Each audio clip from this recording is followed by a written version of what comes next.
Saiba que você também pode impactar o tempo da sua vida. Você pode provar a você mesmo que você pode chegar a qualquer lugar do mundo. Isso depende de você. Fale para o teu irmão que está ao seu lado. Tudo depende de você. Tudo depende de você. Eles tinham várias opções para pegar aquela criança, matá-la. Poderia cortar o pescoço, morreria rápido. Poderia afogar dentro de um balde, ela pequena, morreria também. Poderia sufocá-la, aquela criança, ela morreria rápido, mas ninguém tinha coragem de fazer. Então eles pegam e fazem a mesma coisa que as egípcias faziam. Fazem um cesto de betume pequeno, pega a criança, coloca dentro daquele cesto e leva à beira do rio Nilo. Eu disse rio Nilo, eu não disse lagoa, eu não disse córrego, eu disse rio Nilo. E o respeitado, quilômetros de exceções, berço de todos os monstros chamados leviatãs. Fale para o teu irmão, o que é um leviatã? São crocodilos de mais de 3 metros de comprimento, cuja boca aberta pode tragar um homem em fase adulta. Lá está uma criança sendo levada às corredeiras daquele rio. Os demônios estão observando de longe. Como naquela época não havia telecomunicações, um demônio vai se comunicando ao outro até a notícia de chegar no inferno. E quando chega no inferno, eu penso que chegou assim. O demônio estava sentado no seu trono de lado. Eu penso que os demônios chegaram hoje dizendo: olha, uma criança escapou da morte. E eu penso que o diabo olhou para eles dizendo: será que vocês não têm coragem de matar uma criança? Se ele não poupou nem Jesus, que estava na pomba do barco, como é que ia poupar a vida de uma criança? Mas nessa hora eu penso que os demônios que foram levar a notícia, olharam para Satanás dizendo: olha, nós até tentamos, mas eu nunca vi, a última vez que eu vi tanto anjo foi quando eu estou expulso de lá. Essa criança está amparada por tantos anjos que não dá para chegar perto dele. É aqui que eu quero chegar na sua história. Você está amparado por Deus. É por isso que você está vivo hoje, porque você tem um amparo daquele que guarda você. Ele protege a sua vida, a sua família. Então fique tranquilo. Por mais que você passe pelo vale da sombra da morte, você é amparado por um Deus que é capaz de fazer tudo e muito mais do que você possa imaginar. Aleluia! Horas mais tarde, essa criança é levada para dentro de um palácio. Mas alguém pode dizer: mas pastor, morar dentro de um palácio é bom. É bom. Até você descobrir que tudo que você conquistou na vida, que todos os privilégios, custaram o sangue dos seus pais e dos seus irmãos. Moisés tem 40 anos de idade. Quantos anos eu disse? 40. Se prepara para mais uma formatura. A história secular diz que era mais uma graduação, era mais uma faculdade que ele iria se graduar.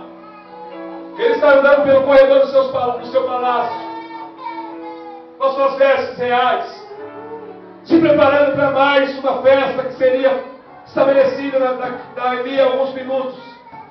Só que teve a infelicidade de esbarrar em uma escrava que lavava e esfregava o chão do seu palácio. Uma escrava derruba o balde sobre o chão e aquela água suja mancha as suas roupas. Ele olha para a escrava e naquele momento ele olha para ela e diz: eu vou te jogar dentro do calabouço, vou te jogar dentro da masmorra do palácio. Olha o que você me fez. Mas antes de fazer tudo isso, a escrava perde a oportunidade. Eu penso que foi Deus que desceu aqui. Olhou para a vida daquele garoto, nos olhos dele, e disse: olha, você pode me jogar para dentro do inferno. Você pode fazer comigo tudo que você está pensando em fazer. Mas antes que você faça tudo isso, eu quero revelar que você é de verdade. Ele toma um susto. E a mulher olha para ele e diz: olha, você não é um egípcio. Será que você não se deu conta que você não tem o perfil de um egípcio? Será que você nunca olhou para o espelho e viu que você é completamente diferente? Ele olha para si mesmo, ele olha para o seu rosto, põe a mão na sua face, olha para a cor da sua pele. Corre para dentro do seu quarto, do seu palácio, no desespero. Ele vai para o meio do espelho. E eu digo sempre que o espelho é o nosso amigo, porque ele diz a verdade. Sabe por que o espelho diz a verdade? Porque quando você olha para o espelho, ele não te engana. Ele reflete quem você é de verdade. Não adianta se fantasiar de um ser que você não é. Não adianta você querer ser alguém e não ser aquele personagem. Quando Moisés olhou para o espelho, o desespero bateu mais forte. E sabe o que o desespero fez? Fez ele correr para o meio dos escravos. Só que quando ele vai para o meio dos escravos, ele é surpreendido. Ele olha o carrasco desferindo golpes sobre uns escravos. E o desespero de saber que ele era um deles fez Moisés matar aquele soldado e enterrar na areia. Agora um homem que era herdeiro de um príncipe herdeiro de um trono, passa agora a ser um assassino, com 40 anos de idade. Dias mais tarde ele vai cometer o mesmo ato, só que alguém entra na cena e diz: olha, será que você vai fazer a mesma coisa que você fez que aquele escravo enterrou na areia? E quando o segredo é revelado, ele é obrigado a fugir para o deserto. Vai para o meio do deserto, aonde o sol castiga a cor da sua pele. A barba cresce no seu rosto, para esconder a sua face oculta. Ele vai, passa 40 anos no deserto, casa com a filha de um camponês, vive ali uma vida medíocre, tem filhos, e um belo dia, ele pega as ovelhas do seu sogro e se dirige para o meio dos montes. Eu fiquei analisando comigo, pastor, estudando essa história. Naquela época, os montes, não havia capim, não havia plantações vegetativas, como eram os montes que nós moramos de hoje. Hoje, se você for para o monte, são cercados de plantações, árvores gigantescas. Só que naquela época só havia mato seco, sarça. Eu fiquei pensando comigo, o que Moisés ia fazer ali com aquelas ovelhas, sendo que ovelhas se alimentam de capim? A Bíblia não diz, mas posso dizer o que eu penso? Posso dizer o que eu penso?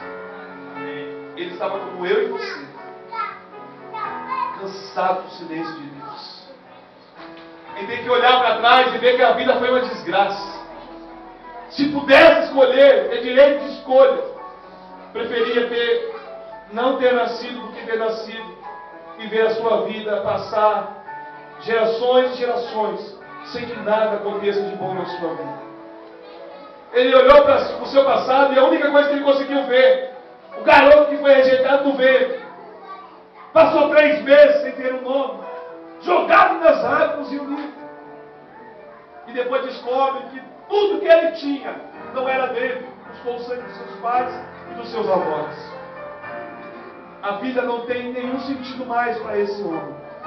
Com 80 anos de idade, quantos anos eu disse? 80. Ele tem 80 anos de idade agora.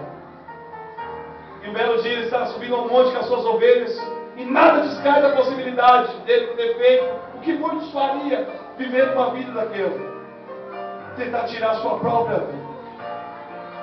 Eu não duvido que Moisés tenha ido ali para dar cabo da sua vida. Não duvido ter debaixo da sua roupa um cutelo, uma faca, para acabar com o seu sofrimento.